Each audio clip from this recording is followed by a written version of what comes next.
Love அப்படின்னா love, அன்பு, காதல். ஆனா இப்ப என்ன பண்றோம்னா, அன்கண்டிஷனல் லவ் அப்படின்னு ஒரு வார்த்தைய பயன்படுத்துறோம். நல்ல உணவகம் நெறைய இருக்குதுங்க. தேடி பார்க்கணும். ஒவ்வொரு ஹோட்டலா போய் தேடி பார்க்கும்போது கண்டுபிடிக்கணும். எண்ணெய்னாவே நல்லெண்ணெய் தான், செக்கெண்ணெய் தான். ஆனா சுத்தமான, ஒரிஜினல் வருது இல்லைங்களா டிவில விளம்பரம், எல்லாமே குப்பட்டி. அவன் சொல்லியே விக்கிறான். அந்த கேவலமான ஒரு உணவு, உணவுன்னு சொல்லக்கூடாது. ஒரு கேவலமான ஒரு திரவத்த குடிக்கிறதுக்கு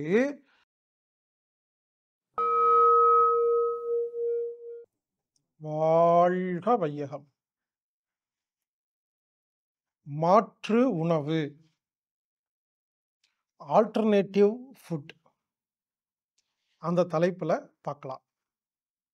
அது என்ன மாற்று உணவு அப்டின்னா, ஆல்டர்னேட்டிவ் தெரப்பின்னு சொல்றோம் இல்லையா? என்னது சொல்றோம்? இப்ப ஆங்கில மருத்துவம் இருக்கு. English medicine. இத யாருமே ஆல்டர்னேட்டிவ் அ மெடிசின்னு சொல்றதே இல்ல. அக்குபஞ்சர், யோகா, மூச்சு பயிற்சி, pranic healing, touch healing, homeopathy இதையெல்லாம் என்ன சொல்றாங்கன்னா, ஆல்டர்னேட்டிவ் மெடிசின் அப்டிங்கிறாங்க. மாற்று வைத்தியம் அப்டிங்கிறாங்க. உண்மையிலேயே சொல்லப்போனா, இந்த மூலிகை வைத்தியங்கள், ஆயுர்வேதா இது மாற்று வைத்தியம் இல்லைங்க. இதுதாங்க பாரம்பரிய வைத்தியம். ஆங்கில வைத்தியம் தான் மாற்று வைத்தியம். ஆனா, அந்த ஆங்கில வைத்தியம் அத நம்மள டோட்டலா கவர் பண்ணனால, இப்ப நாம என்ன பண்றோம், நம்ப பாரம்பரிய வைத்தியத்த மாற்று வைத்தியம்னு சொல்ற மாரி நெலைமைக்கு வந்துட்டோம். உங்களுக்கு புரியிற மாரி சொல்லணும்னா, லவ் அப்டின்னா லவ், அன்பு, காதல். ஆனா இப்ப என்ன பண்றோம்னா, அன்கண்டிஷனல் லவ் அப்டின்னு ஒரு வார்த்தைய பயன்படுத்துறோம். லவ்வுனாவே அன்கண்டிஷனல் தாங்க. ஆனா, லவ்ல நெறையா ஃபோர்ஜரி, ஏமாற்று வேல நடக்கறனால, இப்பல்லாம் லவ்வ பத்தி சொல்லணும்னா, அன்கண்டிஷனல் லவ். அப்புறம் வார்த்தை சேர்த்த வேண்டியது இருக்கு. கெட்டுப் போனத ஒழுங்கு செய்யறக்கு. விவசாயம். விவசாயம்னாவே இயற்கை தாங்க. ஆனா, இயற்கை விவசாயம் அப்படின்னு சொல்ல வேண்டியதா போச்சு. எண்ணெய்னாவே நல்லெண்ணெய் தான், செக்கெண்ணெய் தான். ஆனா, சுத்தமான, ஒரிஜினல். அப்போ இந்த வார்த்தைகள்லாம் ஏன் வருதுன்னா, இருக்கிறது கெட்டுப் போச்சு. அத சரி பண்றதுக்கு என்ன பண்றோம்? புதுசா ஒரு வார்த்தைய இன்சர்ட் பண்றோம். அந்த வகையில மாற்று உணவு அப்டின்னா, இது ஏற்கனவே இருந்த நல்ல உணவு தான், இப்ப மாற்று உணவாயிருச்சு. Alternative food. அது என்னன்னு அப்டின்னா, உதாரணத்துக்கு, அதாவது இப்ப இருக்கிற கெட்ட உணவுக்கு நிகரான நல்ல உணவ எப்படி தேர்ந்தெடுக்கிறது? அப்டிங்கிற ஒரு புரிதல் வர்றதுக்கு பேரு தான் மாற்று உணவு. Alternative food. உதாரணத்துக்கு, இப்ப டிவில விளம்பரம் வர்ற டீ வருது இல்லைங்களா? டிவில விளம்பரம். எல்லாமே குப்ப டீ. அவன் சொல்லியே விக்கிறான். Super dust tea, premium dust tea. அந்த டிவில விளம்பரம் வர டீ எல்லாம் உடம்புக்கு கெடுதல். அதுக்கு மாற்று உணவு என்னன்னு கேட்டா, மூலிகை டீ. உடனே மூலிகை டீ செய்றது ரொம்ப கஷ்டம்னு நெனைக்காதீங்க. ரொம்ப சிம்பிள். கொய்யா இலை எடுத்து தண்ணீல போட்டு கொதிக்க வச்சு குடிச்சா கொய்யா டீ. புரிஞ்சு கிராம போட்டு குடிங்க. எலுமிச்சம்பழ தோல போட்டு குடிங்க. புரிஞ்சுக்குங்க.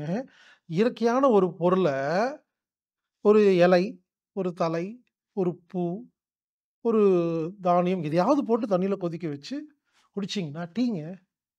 இப்படி 300 விதமான டீ இருக்குது. நல்ல டீ. ஒரு பொருள தண்ணீல போட்டு சூடு பண்ணி வடிகட்டிட்டு குடிச்சோம்னா, அதுக்கு பேரு டீங்க. தேநீர். அப்ப நீங்க யோசிங்க. நல்ல பொருள் எவ்வளோ இருக்குது? மூலிகைன்னா, நெறைய மூலிகைலாம் போட்டு அரைச்சு அப்படிலாம் பண்ண வேண்டாம். ஏதாவது ஒரு மூலிகை போட்டு சாப்பிடலாங்க. ஏதாவது ஒரு பொருள தண்ணீல போட்டு கொதிக்க வைங்க. நல்ல பொருள்னு உங்களுக்கு எது தோணுதோ, தண்ணீல போடுங்க, கொதிக்க வைங்க, குடிங்க. மூலிகை டீ. அப்போ டிவில விளம்பரம் வர கெட்ட டஸ்ட் டீக்கு மாற்று உணவு மூலிகை தேநீர். டிவில விளம்பரம் வர காஃபி. டிவில விளம்பரம் வர எல்லா காஃபியுமே கெடுதல், உடம்புக்கு கெடுதல். அதுக்கு என்ன பண்ணலாம்? மூலிகை காஃபி. குறிப்பா தேத்தான் கொட்டை காஃபின்னு ஒண்ணு இருக்குதுங்க. இப்ப நார்மலா நீங்க குடிக்கிறீங்க இல்லையா? கெட்ட காஃபி. அதே ஈக்குவலா இருக்குங்க. உடம்புக்கு ரொம்ப நல்லதுங்க. நான் அடிக்கடி குடிப்பேங்க. தேத்தான் கொட்டை காஃபி. தண்ணீல போட்டு கொதிக்க வச்சு குடிச்சோம்னா, உடம்பு அவ்வளோ நல்லா இருக்கும். அந்த காஃபியோட டேஸ்ட் இருக்கும். சாதாரண டிவில விளம்பரம் வர குப்பை காப்பிக்கு பதிலாக மாற்று உணவு தேத்தான் கொட்டை காஃபி. அடுத்தது சாக்லேட். கடையில விக்கிற, டிவில விளம்பரம் வர எல்லா சாக்லேட்டும் உடம்புக்கு கெடுதலானது. ஏன்னா தயாரிக்கிற முறை சரியில்ல. இதுக்கு மாற்று உணவு என்ன பண்ணலாம்? Chocolate home made. வீட்டிலேயே எப்படி ஆரோக்கியமாக, ஆர்கானிக்காக சாக்லேட் தயாரிக்கிறதுன்னு வீடியோ போட்டிருக்கோம். அந்த வீடியோ பார்த்துட்டு நீங்களே வீட்ல தயாரிச்சீங்கன்னா, நல்ல சாக்லேட். ஹோட்டல் சாப்பாடு. முடிஞ்ச வரைக்கும் ஹோட்டல் சாப்பாட சாப்பிடாம, அதற்கு மாற்று உணவு வீட்டு சாப்பாடு.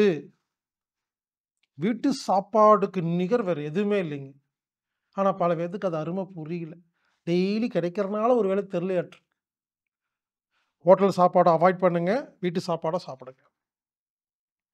ஒருவேளை ஹோட்டல்ல தான் நீங்க சாப்பிடணும் அப்படின்னு ஒரு அ வேற வழி இல்லாம சாப்பிட வேண்டிய சூழ்நிலை ஏற்பட்டா, நல்ல உணவகமா தேடுங்க. ஆமாங்க.